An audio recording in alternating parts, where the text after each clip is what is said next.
Чеченцы — народ, тысячелетиями живущий в горах Кавказа. Их история характеризуется стойкостью, мужеством и глубоко укоренившимися традициями. Более 4000 лет чеченцы противостоят трудностям своего региона. Горы защищают их от таких захватчиков, как монголы и цари. Но истинная сила чеченцев в их сплоченности и в их непоколебимой воле защищать свою свободу.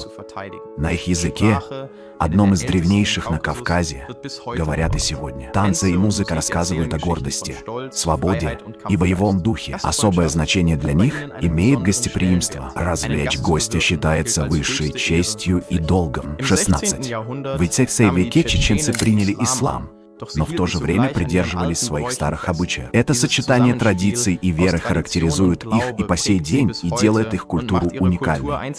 Чеченцы — это сила, упорство и твердая воля к сохранению своих корней. Как, по-вашему, история полная испытаний формирует дух народа?